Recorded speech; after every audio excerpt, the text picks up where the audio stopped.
we have gotten news that Wonder Man is set to release under the Disney Spotlight banner. Spider Brando. Yes. We didn't really love Echo here at the Point Through podcast. The promises of the Spotlight banner, you didn't need to know anything that came before it. Wonder Man's never been in the MCU. Why would we need to know anything about Wonder Man in the first place? Weird expectation. But one quick question. Do you think that announcing Wonder Man's going to be under the Disney Spotlight banner is a good thing for the future of Wonder Man, or does this feel like it would be a one-off and we're not going to see the character again? It makes it feel like it's gonna be a one-off, and we're not gonna see the character again. I'm still not into the whole Marvel Spotlight thing, and we'll get into a little bit of this in the next couple minutes. Um, and it's just like I don't know, because like it makes you like you'll say you don't have to watch anything for Wonder Man. Obviously, there's nothing to watch in the MCU predating it. Um, so it just feels weird to kind of. I guess it does make sense to put it under a Mm-hmm. spotlight for that purpose then, but I don't know. Spotlights just to me at the moment just feel like they're one and dones. And I'm not too it gets me a little less excited for it.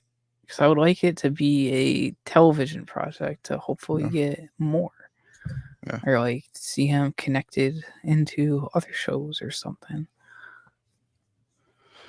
Yeah, I don't know. Like, you just say special presentation, just leave it alone. Yeah, Like, even that. Yeah, they even stopped the eh, special presentation stuff. yeah. Like what Moon Knight was a special presentation, I think. Or Werewolf by no, Night. Werewolf by Night was Yeah. a special presentation. So The yeah, only like something like that would have been like that. It would have been perfect as a special yeah. presentation. The only thing I would say is maybe because maybe they're going to be existing characters that show up in this, like how we got Mm. Kingpin with Echo. I don't know where they're going to go with Wonder Man, but I'm curious if it's not going to be brand new and it's going to pop up in an existing world. So That could definitely happen. Brad Winderbaum has said on the MCU's future that the hope is that, like the comics, you can just pop in anywhere and have a satisfying experience. You're trying to dispel the idea that you need to do any kind of setup work to watch anything else.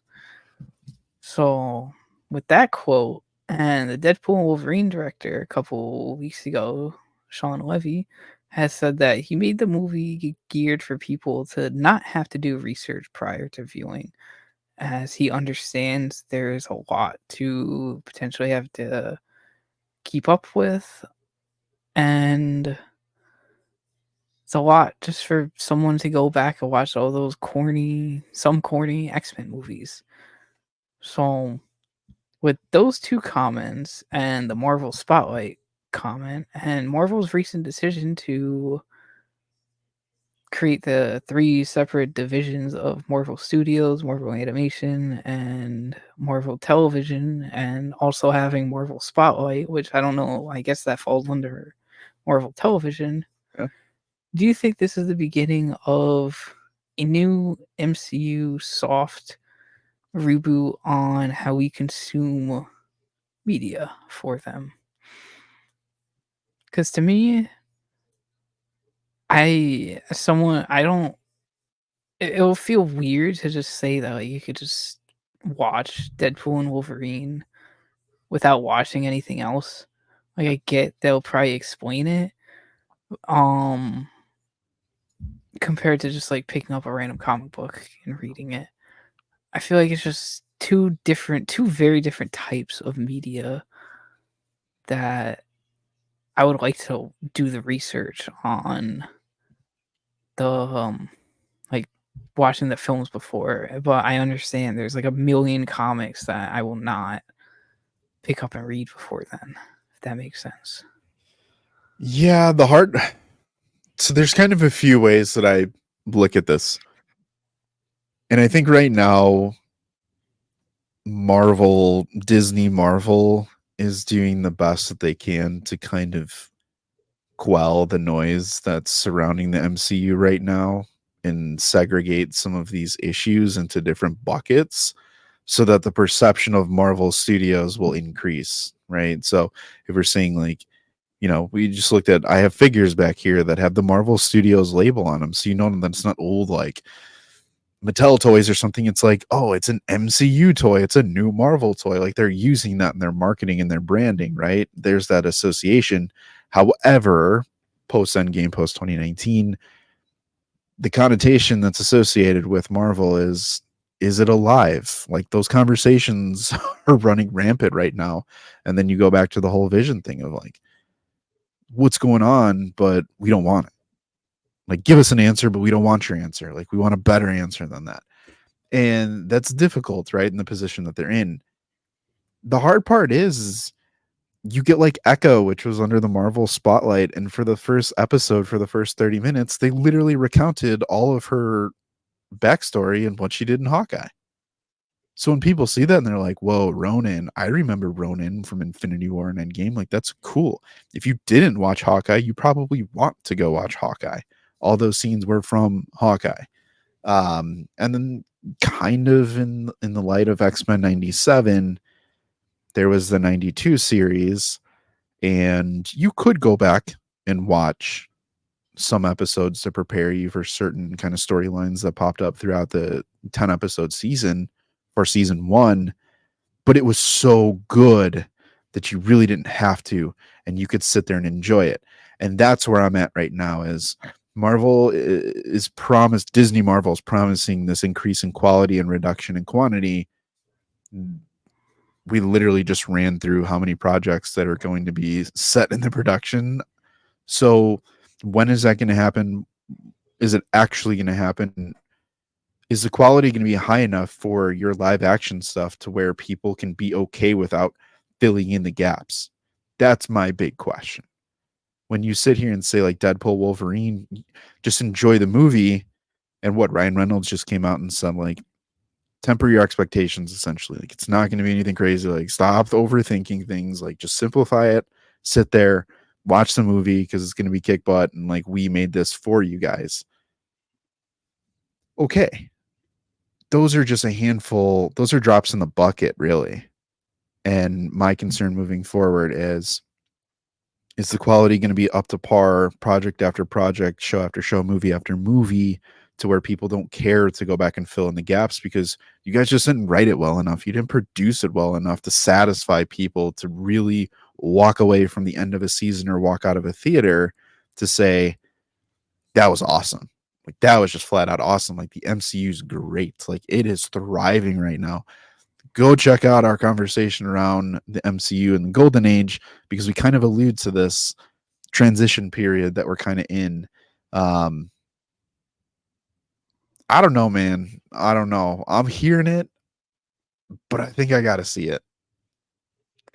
I agree with that. Until they actually make use of all these different banners, it's just the same for now. Like Agatha is the first Marvel television show. Woo. Even though it's gonna be like if you haven't watched WandaVision, you're not gonna have any idea what the heck Agatha's about. So that right there, you have to go back and watch it. Unless they like really explain it and it's like unless they really do explain like the story of everything that happened and like a recap or anything, Yeah. but I But, don't know. but It's okay. even then, like you still probably would need to know much of the story from WandaVision. You still have to go back, right? Yeah. So let me ask you this though, because I think the MCU and the people who are kind of in the know realize that they're never going to be able to duplicate what they did for that past decade for the Infinity Saga. Like, we're never going to get those feelings back. We talked about that just a couple of days ago. You're not going to feel the way that you felt for the first time ever to see a connected cinematic universe, especially for superheroes, right? But that was kind of the draw and what made Infinity War and Endgame feel event level and beyond, and why people were lining up outside theaters, was because you invested the time to go back and watch Captain America, Iron Man 1 through 3, Avengers, Spider-Man's here. Oh my gosh, let's do a watch party for Homecoming and blah blah blah blah blah. Like, you as a fan wanted to go and watch. It didn't feel like a chore to be like, oh, I need to go see one of the greatest movies that are most hyped in the world that has $2 billion and whatever. Like, that's not the case. So it's kind of confusing for me when they say the hope is like comics that you can just pop in anywhere and have a satisfying experience. Yeah, that's great, but it's got to be good. And a lot of the Mhm. MCU was really good and it was fun and it made you want to watch what came before and what's going to come after. Right now, if someone were to pop in and say, "Oh my gosh, like let me watch the Marvels," for as much as I enjoyed it, and you can pop in and do that, it's like, so we're not going to have post-credit scenes?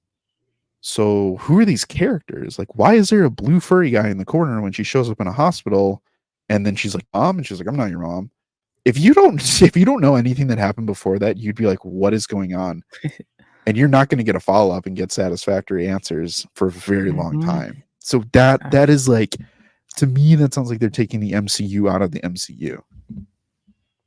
ooh, I like that analogy. But yeah, it's just I've just gotta wait and see what happens and truly how they execute things.